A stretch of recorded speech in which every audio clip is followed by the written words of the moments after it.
is up, all of you awesome and amazing people on YouTube? The old coot here coming at you with another exciting video update on the TempSpike Plus from ThermoPro. We are so close to hitting our temperature of my spatchcock turkey. What I wanted to do is I wanted to show everybody how you adjust this. So let's say you want 166 instead of 165. Like from experience, you know you just want 1 degree higher or lower. What you do is when you're in this menu, right, of your no profile beef, you want a higher temperature roast beef or lower temperature or whatever. What you can do is after you select, like I'm selecting turkey, what I'm going to do is go up here and hit this button, this icon. And what that's going to do is it's going to bring me to here. Now I can raise the temperature 1 degree or 2 degrees, hit save, and then hit OK. And then it's going to tell you, boom, and now I just hit 167. So there you go. So that's what happens when you hit your desired temperature. And then you're going to get through this menu again if you want to see where to insert your notch and whatever when you first started out. Make sure the booster is about 1 foot away from your cooking, whatever you're cooking, barbecue or whatever, your thermogenic device. Then what I'm going to do is I'm going to hit continue. So now I'm back here and I'm at 167. So my turkey is done. Let's go ahead and pull this out of the oven. Let me see if I can do this with one hand. Otherwise I will pause and then come back. But there you go. Beautifully brown golden turkey. Let me hit pause real quick. I'll come back here in a second and I'll show you all where the TempSpike was, how we did this, all that good stuff. So hang on tight. Okay, closing the lid. Oh, and here we are. So I've gone ahead and shut off my oven. We hit 167 internal temperature, right? Right now the ambient temperature is going to start lowering because obviously I just pulled it out of the oven.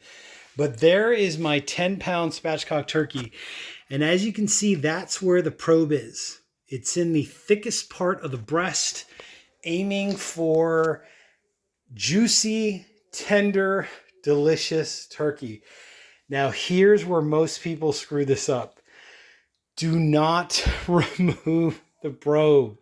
Leave it in there. All the juices that are in there right now are running around and scrambling and moving like crazy. It's like water in a frying pan that's just moving around. What I want to do is I want to leave the spike in there so that basically the carryover cooking process of the turkey can continue and I can keep monitoring that, right? Originally I had my temperature set to 165. We went a little over to 167, which is totally fine. A couple degrees here and there, no big deal. But what I want to do now is I want to tent this with some tin foil and then continue to monitor the readings if it'll let me. Sometimes it has a hard time going through tin foil, sometimes it doesn't. We'll show you that here in a second. But anyways, the basis of what I'm trying to get in this video was now you know what the alarm sounds like. See it? And the temperature, it went up to 169 there for a second. But the basis of this video was to show you all what the alarm sounds like, how to adjust the temperatures higher or lower if you want to make micro adjustments to, like, you want your roast beef a little more tender, a little more rare or whatever, or your turkey more well done or less done or whatever.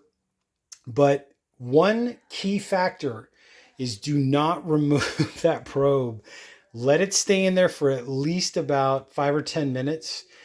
When you notice that your carryover cooking is going down instead of up, see now we're at 169. We were at 167 just a little while ago. When it starts going down by about 5 degrees, then it's okay to lift your tin foil, pull the TempSpike out. Another key important thing, please be delicate with your TempSpike. It just came out of a, borderline 350 degree oven. When I do take it out, it's going to be extremely hot. So I'm going to use a towel, like a kitchen towel. I'm going to take it out and then put it onto a wood carving board or some kind of wooden surface, if at all possible, just so that can come back down to temperature for at least, to room temperature, for at least about a half an hour or so. So let it come down to room temperature for about a half an hour before you rinse it or wash it or try to wipe it or whatever. Because otherwise what's going to happen is you have hot metal, cold liquid. You're going to shock the batteries in there, the instruments, the measuring devices, whatever it is in there. You're going to destroy whatever's in there and seriously affect the performance of your TempSpike in the future. So very, very important. Wait till you start seeing your carryover cooking temperature dip down about 5 degrees. Go ahead and pull out your TempSpike with a towel because it's going to be hot. Put it onto a wood surface, like a wood carving board like this one, just something where it can continue to cool down to room temperature, about 68 to 70 degrees. Anywhere from like 55 to 70 degrees is fine. Then you can go ahead and rinse it and wipe it and whatever. But again, cannot stress this enough. Do not pull it out now, because otherwise you're just going to create a river of juices that are going to come out of there. You need to give your turkey, your roast beef, whatever you're cooking, a chance for all those juices to kind of settle back down again. Boiling water, gentle stream. That's the comparison, right? If you pull the TempSpike out now, you're going to get a river of boiling juices that are going to come out of there, and your turkey's going to end up dry. If you leave the TempSpike in till at least the carryover cooking goes back down again, right? When this gets back down to about 165 or so, like if this is the highest that it's going to go is 169, when this goes back down to about 165, 164, I'm going to pull my TempSpike out, ensuring that my turkey stays juicy. Very, very important.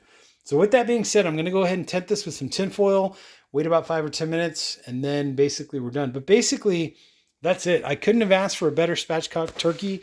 Take a look. This was a 10-pounder. Basically did a nice dry brine or a dry aging, some people call it, for about 3 or 4 days. Put some spices on it, and look at how beautifully crispy that skin is and crunchy. Very important not to touch it. What I will do is down there in the bottom, there's some juices.